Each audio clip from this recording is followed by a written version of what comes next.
Welcome back to Universal Insight. Please subscribe to my channel and press the bell icon. I'm sure you've heard the news. The sky over the Eastern Front is a hornet's nest, and today, someone just kicked it. A Ukrainian Mi-8 helicopter, on a critical medevac mission, suddenly found itself shadowed by a Russian Su-35 fighter jet. No missile lock, no warning shot, just a chilling, aggressive maneuver.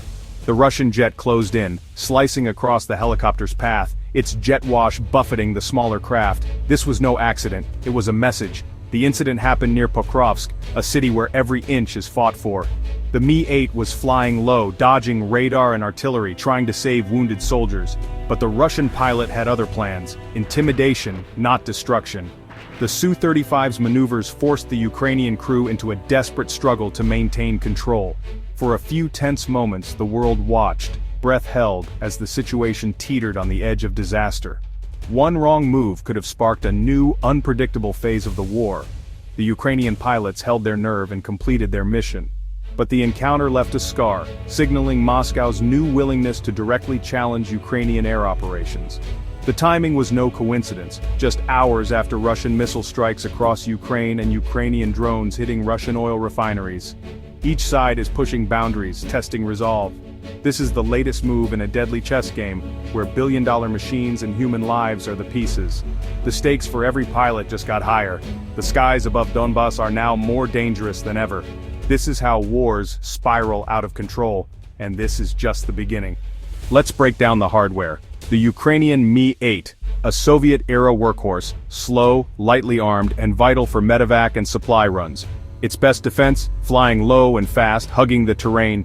On the other side, the Russian Su-35, a top-tier, super-maneuverable fighter, built for air superiority.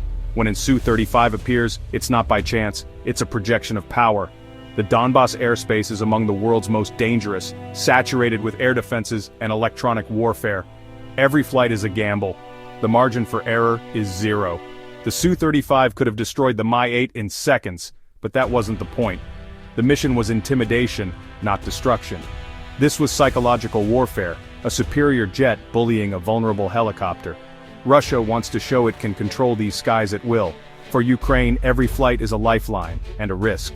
The message is clear: nowhere is safe. The stakes keep rising. Was this an accident? Not a chance. Every flight in this war zone is tracked and planned. A Russian fighter doesn't just stumble upon a Ukrainian medevac. This was a calculated intercept. A message delivered by jet, not words. Russia wants to establish a de facto no-fly zone for Ukrainian helicopters, using intimidation instead of official declarations. For Ukraine, flying these missions is both necessity and defiance. They can't afford to abandon their wounded or cede the skies. Each flight is a gamble, a statement of resolve. This creates a dangerous feedback loop: Russian aggression, Ukrainian defiance, and the ever-present risk of catastrophic miscalculation. Meanwhile, Russia's own aviation losses are mounting, straining their air force. This risky maneuver is as much about projecting strength as masking weakness. From Moscow's perspective, this was enforcing a red line, not aggression. Recent Ukrainian drone strikes deep inside Russia have embarrassed the Kremlin and challenged its narrative of invincibility.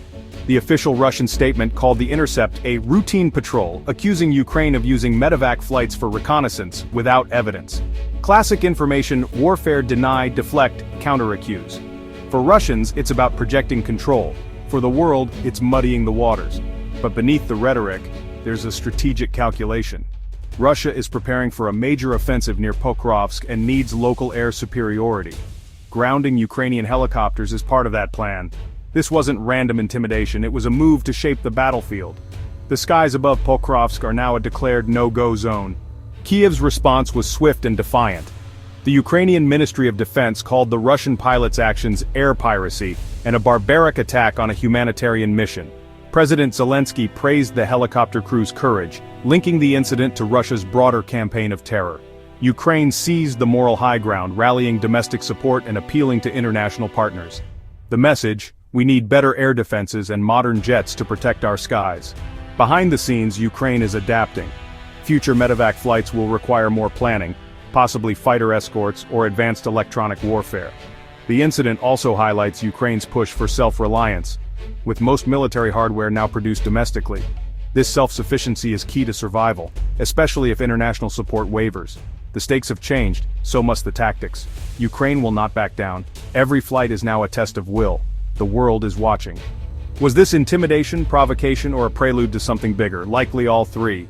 It was a raw display of air power, a deliberate provocation, and possibly the opening move in a broader campaign for air dominance. With Russia massing troops near Pokrovsk, clearing the skies is a logical first step. If these incidents escalate, it could signal a major ground offensive. The risk of miscalculation is now sky-high. Ukraine won't stop flying, Russia won't stop pushing. The international community is watching, ready to condemn and possibly accelerate military aid. This war is anything but frozen.